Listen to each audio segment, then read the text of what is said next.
Hi friends, welcome to interesting facts and temples. ఈరోజు మనం తెలుసుకోబోతున్న చరిత్ర 12వ శక్తిపీఠమైన మాణిక్యాంబా దేవి గురించి. 14 అడుగుల ఆత్మలింగం మాణిక్యాంబా శక్తిపీఠం ఆంధ్రాలో ఎక్కడ ఉందో తెలుసా? భారతదేశంలోని అత్యంత ప్రాచీన మహిమాన్విత శివలింగ క్షేత్రాల్లో ద్రాక్షారామం పంచారామ క్షేత్రానికి ప్రత్యేక గుర్తింపు ఉంది. అష్టాదశ శక్తి పీఠాల్లో ఒకటైన మాణిక్యాంబ అమ్మవారితో పాటు 14 అడుగులు ఎత్తైన ఆత్మలింగం ఇక్కడి ప్రత్యేకతలు. హిందువుల ఆరాధ్య దైవమైన పరమేశ్వరుడికి అత్యంత ప్రీతిపాత్రమైన సమయం కార్తీక మాసం అని అంటారు. ప్రతి ఏటా నవంబర్ నెలలో భక్తులు కార్తీక మాస వ్రతాన్ని భక్తి శ్రద్ధలతో ఆచరిస్తుంటారు. ముఖ్యంగా ఆంధ్రప్రదేశ్ రాష్ట్రంలో కార్తీక మాస పూజలు ఎంతో ప్రత్యేకంగా జరుగుతాయి. ఈ సందర్భంగా రాష్ట్రంలోని ప్రముఖ ప్రాచీన శివలింగ క్షేత్రాలు భక్తుల తాకిడితో పోటెత్తుతాయి. దేశంలో ఎక్కడా లేని విధంగా పరమేశ్వరుడికి సంబంధించి పంచరామ క్షేత్రాలు 5 దేవాలయాలు ఆంధ్రప్రదేశ్ రాష్ట్రంలో ఉన్నాయి. వాటిలో ఒకటైన ద్రాక్షారామం క్షేత్రానికి ఒక ప్రత్యేకత ఉంది. ఇక్కడి భీమేశ్వర స్వామివారు ఆత్మలింగ రూపంలో అష్టాదశ శక్తి పీఠాల్లో ఒక్కటైన మాణిక్యాంబా సమేతంగా భక్తులకు దర్శనమిస్తారు. పురాణాల్లోనూ ఈ ప్రదేశానికి ప్రత్యేక స్థానం ఉంది. అసలు ద్రాక్షారామంలో పరమశివునికి ఆత్మలింగం ఎలా ఏర్పడింది, అంత ఎత్తు ఎలా ఎదిగింది, ఇక్కడికి ఎలా వెళ్ళాలి అనే విశేషాలు ఇప్పుడు తెలుసుకుందాం. పురాణాల ప్రకారం తారకాసురుడు అనే రాక్షసుడు శివుడి కోసం ఘోర తపస్సు చేసి పరమేశ్వరుడి సాక్షాత్కారం పొందుతాడు. తాకాసురుడి భక్తికి మెచ్చిన పరమేశ్వరుడు ఏం వరం కావాలి అని అడగగా ఆత్మలింగం కావాలని కోరుకుంటాడు. దీంతో శివుడు తారకాసురుడికి ఆత్మలింగాన్ని వరంగా ప్రసాదిస్తాడు. బాలకుడి చేతిలో తప్ప మరెవ్వరి చేతిలోనూ తనకు మరణం ఉండకూడదనే వరాన్ని కూడా తారకాసురుడు పొందుతాడు. బాలకులు తనను ఏమీ చేయలేరనే భావనతో ఈ వరాన్ని కోరుకుంటాడు. పరమేశ్వరుడు ప్రసాదించిన ఆత్మలింగాన్ని తన గొంతులో దాచుకుంటాడు. ఆ వర గర్వంతో దేవతలను, ఋషులను, ప్రజలను అనేక ఇబ్బందులు గురి చేస్తాడు. తారకాసురుడి అడగాలను తట్టుకోలేని దేవతలు విష్ణువు వద్దకు వెళ్ళి రక్షించమని వేడుకుంటారు. అప్పుడు విష్ణువు తారకాసురుని వధించడం ఎవరి వల్ల కాదని, శివాంశతో జన్మించిన బాలకుడి వలనే దీనికి పరిష్కారం లభిస్తుందని సెలవిస్తాడు.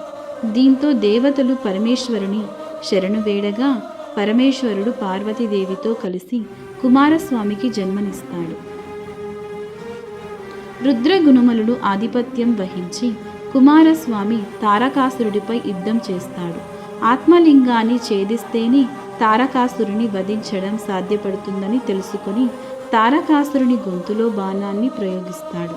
దీంతో ఆత్మలింగం 5 ముక్కలుగా చెదిరిపడి తారకాసురుడు మరణిస్తాడు.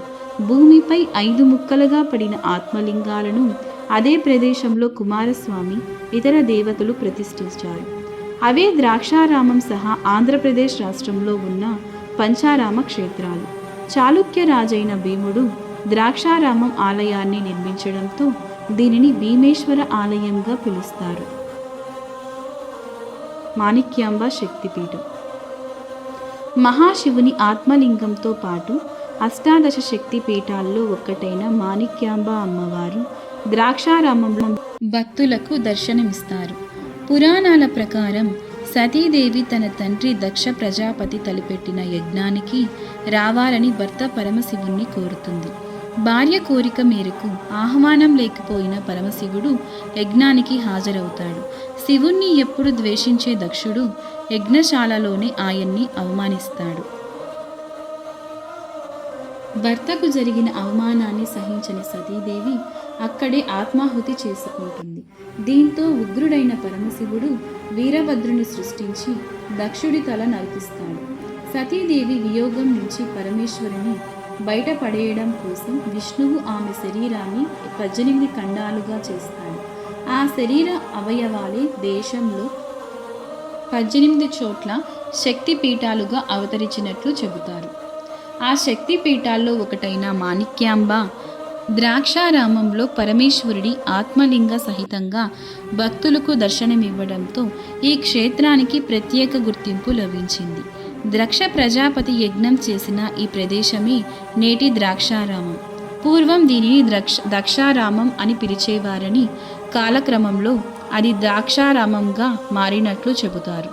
ఈ క్షేత్రానికి దక్షిణ కాశీగా, వ్యాస కాశీగా, అష్టాదశ శక్తి పీఠాల్లో ద్వాదశ శక్తి పీఠంగా గుర్తింపు ఉంది. ఎలా వెళ్ళాలి? అద్భుతమైన శిల్పకళతో అలరారే ద్రాక్షారామం క్షేత్రం భక్తులకు ఓ అద్భుతమైన అనుభూతిని అందిస్తుంది. రాష్ట్ర నలుమూల నుంచే కాకుండా ఇతర రాష్ట్రాల నుంచి భక్తులు ఇక్కడికి చేరుకునేందుకు వీలుగా రైలు, రోడ్డు, విమాన మార్గాలు ఉన్నాయి. ఆంధ్రప్రదేశ్ రాష్ట్రంలోని తూర్పుగోదావరి జిల్లాలో ఉన్న ద్రాక్షారామం కాకినాడకు 32 కిలోమీటర్ల దూరంలో, రాజమండ్రికి 60 కిలోమీటర్ల దూరంలో ఉంటుంది. ఇతర రాష్ట్రాల నుంచి విమాన మార్గం ద్వారా వచ్చేవారు రాజమండ్రి విమానాశ్రయంలో దిగి ఇక్కడి నుంచి బస్సు లేదా క్యాబ్ ద్వారా ద్రాక్షారామం చేరుకోవచ్చు. రైలు మార్గంలో వచ్చేవారు రాజమండ్రి లేదా సామర్లకోట స్టేషన్లో దిగి టాక్సీ, ఆటో, బస్సు మార్గంలో ద్వారా వెళ్ళవచ్చు. ఈ ప్రాంతాన గోదావరి నదికి సప్త గోదావరమని పేరు. తెలుగు వెలుగుల పదమునకి సత్యపదమై అమరే విధంగా అక్షర సత్య నిరూపణ చేసిన భీమకవి ఈ భీమేశ్వర మాణిక్యాంబలను సేవించి అక్షర శక్తిని సంపాదించాడు. ఈ ఆలయాన్ని 14వ శతాబ్దంలో రెడ్డి రాజులు నిర్మించారు. ఊరి మధ్యన గల ఈ ఆలయం 3 ప్రాకారాలతో 4 గాలి గోపురాలతో శివభక్తితో దీటుగా నిలిచింది. ఆంధ్రప్రదేశ్ త్రిలింగం అనడానికి మూలమైన త్రిలింగాలలో ద్రాక్షారామలింగం ఒకటి.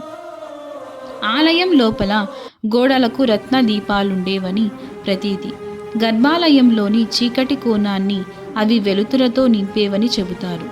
ఇది ద్రాక్షారాయిని ఆత్మాహుతి చేసుకున్న చోటని పురాణాలు చెబుతున్నాయి. ఈ శివాలయంలో పంచరామాలలో ఒకటి కావడం విశేషం. జగద్గురు శంకరాచార్యులు వారు ప్రతిష్ఠించిన ఈ శక్తి స్వరూపిణి మాణిక్యాంబాలయం స్వయంభూ భీమేశ్వరాలయం యొక్క విశిష్టత పేరి కొలవవలనో గాని చెప్పనలవి కాదు. శివోహం. స్థల పురాణం. సతీదేవి ఖండితాంగాలో ఎడమ చెంప పడినట్లు చెప్పే ప్రదేశం ద్రాక్షారామం. దక్ష వాటికగా వ్యవహరించే ఈ గ్రామం పంచారామ క్షేత్రం కూడా సతీదేవి తండ్రి అయిన దక్షపతి రాజ్యంలోని దక్షిణ భాగమే ఈ ప్రాంతమని, ఆ చక్రవర్తి కొన్నాళ్ళు ఇక్కడ ఉన్నాడని స్థల పురాణం. ఒకసారి వ్యాస మహర్షి కాశీకి వెళ్తే శివుడు ఆయన్ని పరీక్షించదలిసి తిండి దొరకకుండా చేశాడట. అప్పుడు వ్యాసుడు కోపంతో కాశీ పట్టణాన్ని శపించబోగా అన్నపూర్ణాదేవి ప్రత్యక్షమై ఆయనకు, ఆయన పరివారానికి అన్నం పెట్టిందట. శివుడు మాత్రం వ్యాసుడిపై కోపంతో ఆయన్ని కాశీ విడిచిపెట్టి వెళ్ళమన్నాడని, అప్పుడు అన్నపూర్ణాదేవి వ్యాసుణ్ణి ద్రాక్షారామంలో కొంతకాలం ఉండమని చెప్పిందని పురాణ ప్రతీతి. లోక కళ్యాణం కోసం తారకాసురుడిని సంహరించిన వలసిన బాధ్యత కుమారస్వామికి అప్పగించడం జరిగింది. తారకాసుడి హృదయ స్థానంలో ఉన్న శివుడి అమృతలింగాన్ని కుమారస్వామి తన శక్తి ఆయుధంతో ఛేదించడంతో ఆ అమృతలింగం 5 ముక్కలై వివిధ ప్రదేశాల్లో పడింది. ఆ 5 భాగాలు పడిన ప్రదేశాల్లోని దేవతలు వాటిని ప్రతిష్ఠించగా అవి పంచరామాలుగా ప్రసిద్ధి చెందాయి. ఇక కాశీ నుంచి బహిష్కరించబడిన వ్యాసుడు దక్షిణ ప్రాంతానికి చేరుకొని అగస్త్య మహర్షితో కలిసి ఇక్కడి భీమేశ్వరుని పూజించాడట. ఈ దేవాలయానికి చుట్టుపక్కల కనిపించే సోమేశ్వర ఆలయాలు చంద్రుడు ప్రతిష్ఠించినట్లుగా చెబుతారు. ద్రాక్షారామంలో భీమేశ్వర స్వామిని సూర్య భగవానుడు ప్రతిష్ఠించినట్లు తెలుస్తుంది. ఇక ఇప్పుడున్న మాణిక్యాంబాదేవి విగ్రహాన్ని ఆదిశంకరులు వారు ప్రతిష్ఠించి పూజించినట్టుగా ఆధారాలు ఉన్నాయి. ఇక్కడ వెలసిన భీమేశ్వరునికి అభిషేకం చేయటానికి సప్త ఋషులు 7 గోదావరులను తీసుకువచ్చారు. ఇవి అంతర్వాహినులు. ఇక్కడ క్షేత్రపాలకుడు లక్ష్మీనారాయణ స్వామి. ఈయన్ని శ్రీరామచంద్రుడు ప్రతిష్ఠించాడు. గుడి లోపలి ప్రాంగణంలో వీరముడి ఆంజనేయ స్వామి విగ్రహం ఉంది. ఈయనకి జుట్టుముడి వేసి కొప్పులుగా ఉంటుంది, అందుకే ఆ పేరు. గద లేదు, నమస్కార ముద్రలో ఉంటాడు. తుష్కరులు ఈ విగ్రహం కాళ్ళ దగ్గర కొట్టేశారు. ప్రక్కనే ఒక పానువట్టం మీద 108 చిన్న చిన్న శివలింగాలు ఉంటాయి. దాన్ని దర్శిస్తే అన్ని శివాలయాలు చూసినంత ఫలమట. ఇక్కడ నవగ్రహ మండపమే కాక అష్టదిక్పాలకులకు మండపం ఉంది. బహుశా దీన్ని ఇక్కడే చూస్తామేమో. ఇంకా శ్రీకృష్ణదేవరాయలు ప్రతిష్ఠించిన విరూపాక్ష స్వామి, 2 తలల అష్టబంధ నాగేశ్వర స్వామి, కైలాస గణపతి దర్శనీయ దేవతామూర్తులు. ఏకశిలలో మలిచిన నమూనా దేవాలయం ఆలయ ప్రాంగణంలో చూడవచ్చు. అష్టదిక్పాల మండపానికి ఎదురుగా ఉన్న స్వామి ప్రధాన ఆలయ మార్గాన్ని చీకటి కోణం అని పిలుస్తారు. అందులో మొదటి 2 ప్రాకారాలలో గోడలికి బొడిపలు కనపడతాయి. పూర్వం అక్కడ నవరత్నాలు పొదగబడి ఉండటం వల్ల ఆ ప్రదేశం అంతా కాంతిమయంగా ఉండేదట. మా వీడియోస్ కనుక మీకు నచ్చినట్లయితే ప్లీజ్ సబ్స్క్రైబ్ చేసుకోండి. See you on next video.